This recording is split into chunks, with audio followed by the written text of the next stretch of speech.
Good morning সবাইকে। আজকে সকালবেলা ঘুম থেকে উঠে বৃষ্টি হচ্ছে।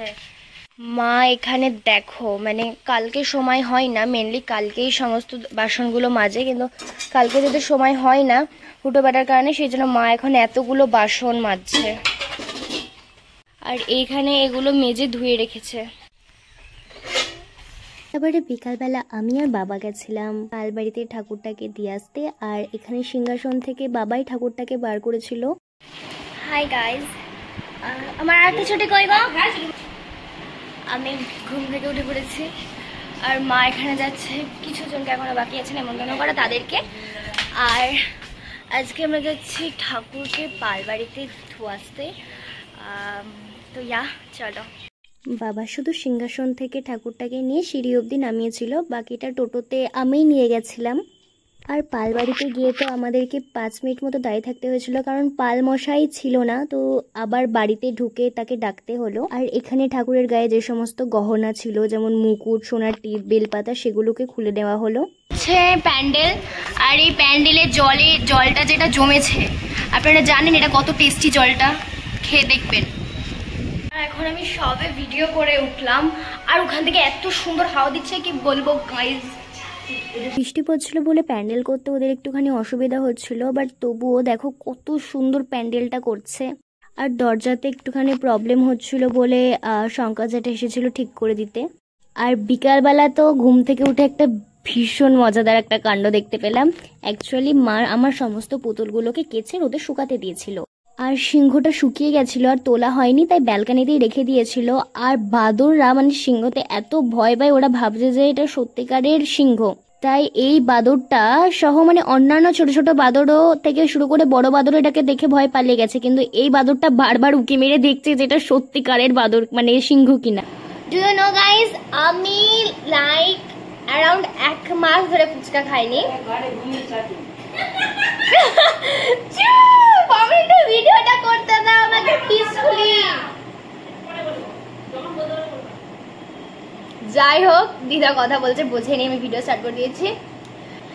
আর হচ্ছে জাস্ট মিনিট,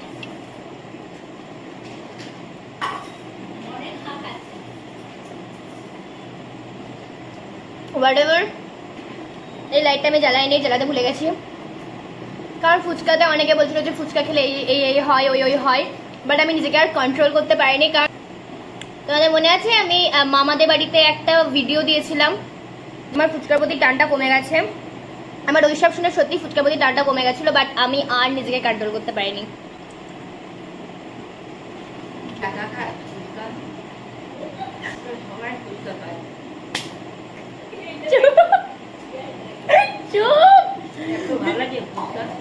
দারুণ লাগে, তুই খেয়ে যাবো একটা খেয়ে এইটুকু। আর মাকে একটু হেল্প করার জন্য আমি আমার খাটটাতে বেডশিট পরিয়ে নিচ্ছিলাম। আর এর মধ্যেই পার্লারের লোক চলে এসেছিল, মানে মার ফেশিয়াল করানো ছিল, তারপর থ্রেডিং করানো ছিল, তো এগুলোই করছিল। মানে বলার অবস্থাতে নেই, মানে আমি আমার ইমোশনটাকে কন্ট্রোল করে রেখেছি। আমি মানে ওপরে জানলা দরজা বন্ধ করতে গেছি, আর আমি এই কদিন আগে সিঁড়ি থেকে পড়ে গেলাম। আমার ওপরের খাটটা প্লাইবোর্ড দিয়ে পুরোটাই তৈরি, আর যে বিটটা আছে চারিদিকে ভীষণ ছুঁচলো, জাস্ট একটু ধাক্কা লেগেছে বলে কতটা ডিপ হয়ে মানে ছড়ে গেছে দেখো।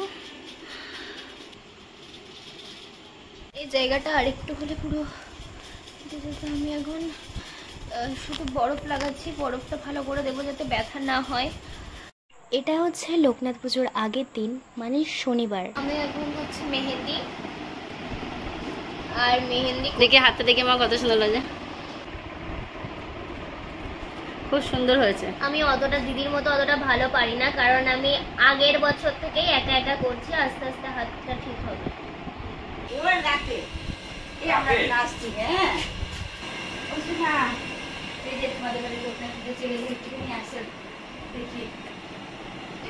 ওরা পাইক লেগেছে, মেহেন্দিটা দেখো কত সুন্দর করেছে।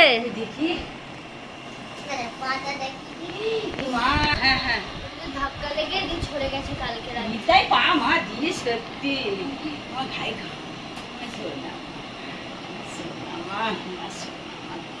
সোনা মা এটা আমার রূপোর। না, এটা সোনা মা। সোনা মা এমনি রূপোর এটা না, মানে রূপোর। না না, এটা আমার হিরে। এটা আমার হিরে না মা। এটা আমার হিরে মা। এদের বলে রূপোর। দেখেন, দেখেন, সোনা। দেখেন আমার মা, দেখেন কত সুন্দর করেছে, দেখেন। এই তো মেয়ের শখ না। সত্যি সত্যি তুই করেছিস? না, কে করবে তাছাড়া? ও ছাড়া কে করেছে? পার্লার থেকে করেছিস নি তো? ওমা, ও তো নিজে নিজে করছিল, ভিডিও করা আছে। করেছে, দারুণ করেছে। না, দিদি থেকে শুনেছে, দিদি যাচ্ছে। আমরা অতিথি, আমরা খেলাম না, কিন্তু বাড়ির লোক আগে খেয়ে নিল। এটা কি উচিত করলো বলেন? আপনারাই বিচার করুন।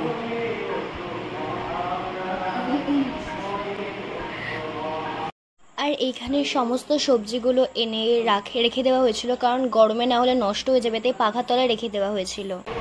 বলো কথা, ভিডিও করছি, ফটো না। ভিডিও করছিস? বলবি তো।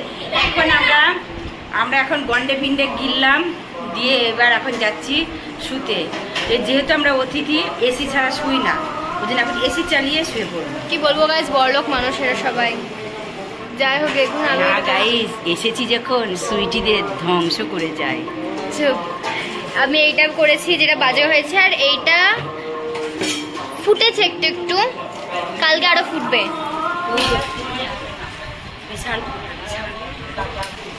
আর মা ওখানে কাজ করছে, আর পিসি এখানে পাখার তলায় আরাম করছে। শোনো, আমি এসেছি, খাচ্ছি যাচ্ছি আর আনন্দ করছি, রিল্যাক্স করছি। তো দাদার এখানে হচ্ছে ট্যাটু করার খুব ইচ্ছা, বাট পিসেমশাই করতে দেয় না, তো আমাকে বললো যে আমি পেন দিয়ে এঁকে দিই। এইটা হচ্ছে করতে বলেছে, আর আমি করছি। এটা লাগাচ্ছি, এখনো হয়নি, কালার টালার করবো। আর আমি এখানে হচ্ছে মিল্ক টি খাচ্ছি উইথ মুড়ি। খিদে পেয়েছে, দুবেলা অল্প ভাত খেয়েছে, ডায়েট করে। এমন চা দিয়ে আসছে সন্ধি।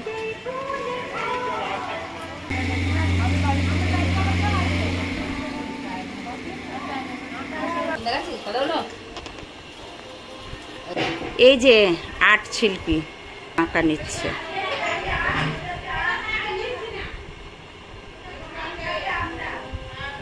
তো তাই জন্য একটু আরাম খাচ্ছি, আর যে শিল্পী আঁকছে।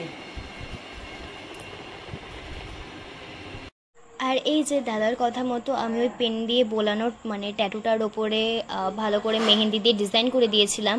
আর এখানে সমস্ত আন্টিরা সবজি টবজি নিয়ে গেল, আর তারপরে পিসি এখানে ঘর মুছছে। আর রীতিমধ্যে আমার আবার লেগেছে এইখানটাতে করে, মানে আমি ওইখানে বসেছিলাম, মাসির সঙ্গে কথা বলছিলাম, বড় মাসি মানে মনিকা মাসির যার সঙ্গে কথা বলছিলাম, কথা বলতে বলতে চেয়ারটা ফসকে গেছে, আর এইখানটাতে করে মানে যে বিটটা থাকে না, কি বলে টেবিলের বিটটাতে ধাম করে আবার লাগলো এইখানটাতে। বরফ টরফ দিলাম। আর আমি মেহেন্দিটা করেছি, এইটা এখনো ফোটেনি। আর এরা কত ভারী ভারী চালের বস্তা মাথায় করে নিয়ে যাচ্ছে, মানে সত্যি হ্যাটস অফ এদেরকে। আর এই যে এইটা হচ্ছে আমার বাবার বিড়ি লোকানোর জায়গা। আমি 1000 বার বারণ করলেও বাবা বিড়ি ছাড়তে পারে। সুন্দর একটা মাশরুম হয়েছে, যদিও এটা বিষাক্ত, বাট তাও। অ্যাকচুয়ালি আমরা মাঠে এসেছিলাম আমের পল্লব নিতে, আর যেহেতু মেনুর মধ্যে ধোকা থাকছে, তাই এখানে ডালগুলো, ছোলার ডালগুলোকে সব ভেজানো রয়েছে, আর কিছু কিছু তো ডালগুলো আবার বাটাও হয়ে গেছে। আর এখানে রাইসের জন্য সমস্ত সবজি কাটা হচ্ছে, আর এখানে কিশমিশটা জলে ভালো করে ধুয়ে নেওয়া হচ্ছে। তো হ্যাঁ, তো আমরা রেডি। আর এটা হচ্ছে পিসির দেওয়া, যেটা পুরীতে গিয়ে এনেছে। আর সবচেয়ে ভালো লেগেছে হচ্ছে এই যে এগুলো এরকম নড়লে এগুলো খুব ভালো লাগে। আর দাদাও রেডি হয়ে গেছে। আর হচ্ছে আমি এই হেয়ার স্টাইলটা করেছি কারণ সত্যি কথা বলতে এত গরম লাগছে না, কিচ্ছু ভালো লাগছে না। বেটে আমি যে পনিটেল করবো সেটাও আমার ইচ্ছা করছে না, সেই জন্য আমি এই করে নিয়েছি। তো আমরা উঠে পড়েছি টোটোতে, আর যেহেতু এখানে অন্ধকার তাই লাইটের একটু ডিস্টার্ব হচ্ছে। আর আমরা চলে এসেছিলাম পালবাড়িতে। আর এই দেখো এই বড় লোকনাথ ঠাকুরটা হচ্ছে আমাদের কত সুন্দর করে সাজিয়েছে না। তারপরে সমস্ত গহনাগুলোকে ঠাকুরকে পরিয়ে দেওয়া হলো। আর এই দেখো সমস্ত গহনা পরার পরে লোকনাথ ঠাকুরকে কত সুন্দর লাগছে। আর তারপরে আমি নিয়ে নিলাম ঠাকুরটাকে, আর ঠাকুরকে নিয়ে আমি টোটোতে উঠে পড়লাম। আর একটা জিনিস কি তোমরা নোটিস করেছো, আমার ব্লগের মধ্যে কিন্তু দিদি নেই, কারণ ও ছুটি পায়নি হোস্টেল থেকে, কারণ ওর সামনেই আছে এক্সাম। তো ওকে সবাই মিস করছিল, যে আসছিল সেই জিজ্ঞেস করছিল যে আমার দিদি কোথায়। তো খুব মিস করছিলাম, আর আমরা যতটা মিস করছিলাম তার চেয়েও বেশি আমাদেরকে ও বেশি মিস করছিল, তাই না? কারণ ও তো বাইরে আছে আর আমরা তো বাড়িতে আছি, সবার সঙ্গে আছি, আর ও তো পুরো একা আছে। আর আমরা তো মানে ঠাকুরটাকে নিয়ে এসেছি ভীষণ রিস্ক করে, কারণ হচ্ছে এত ঝড় জল উঠেছিল, মানে কি বলবো, ঠাকুর ভিজে গেছে বলতে গেলে কিছুটা। আমার ঘরে বেডশিটটা পরে কত সুন্দর লাগছে না আমার বেডটা? আমার তো ভীষণ ভালো লাগছে। আর এই দেখো এখানে ধোকাগুলো কাটাও হয়ে গেছে। আমাদেরকে ভাজা ধোকা কিছুটা টেস্টও করতে দেওয়া হয়েছিল, আমাদের তো ভীষণ ভালো লেগেছে। আর এই যে আমি আর মা, আর এইটা হচ্ছে আমাদের মাঠ। এখন কত ফাঁকা লাগছে, আর পরের দিন মানে পুরো লোকজনে পুরো ভর্তি হয়ে যাবে মাঠটা। তারপরে আমি আর পিসি বসে গেছিলাম আলু ছাড়াতে। বেশি আলু পিসিই ছাড়িয়েছে, আমি 2-1টা মতো ছাড়িয়েছি। তারপরে আমি সেদ্ধ আলুগুলোকে ভালো করে ঠান্ডা করছিলাম, মানে হাতা দিয়ে আলুগুলোকে ভেঙে ভেঙে ঠান্ডা করছিলাম, কারণ প্রচণ্ড রাত্রির হয়ে গেছিলো। পরের দিন আমার অনেক ভোরবেলা উঠতে হবে, আর আলুগুলো যা গরম ছিল অত তাড়াতাড়ি মাখা সম্ভব ছিল না। আবার আমরা গেছিলাম রান্নার দিকে, কেমন কি রান্না হচ্ছে সেটা দেখতে। আর ওখানে গিয়ে তো আমাদের লাভই হয়েছে, কারণ বুড়ো জেঠু আমাদেরকে 2-1টা ধোকা টেস্টও করতে দিয়েছিল। তারপরে আমরা বেশি দেরি না করে খেতে বসে পড়েছিলাম। মেনুতে ছিল পটল আলুর তরকারি, কলাইয়ের ডাল, আলু ভাতে আর কিছু ভাজাভুজি। আর আমার মেহেন্দির কালারটা আগে থেকে কিছুটা হলেও ডার্ক হয়েছে। আমরা এখন সবাই রেডি, আর এখানে বিছনা টিছনা করা কমপ্লিট। কত পার্সেন্ট চার্জ আছে আমার? এটা আমি চোখে দেখতে পাচ্ছি না। 58-58 58% চার্জ আছে। আমরা রেডি, আমরা এখন শুতে যাচ্ছি। Good night. বিছনা টিছনা সব করা হয়ে গেছে। সবাই শুধু এখন 11টা বাজে।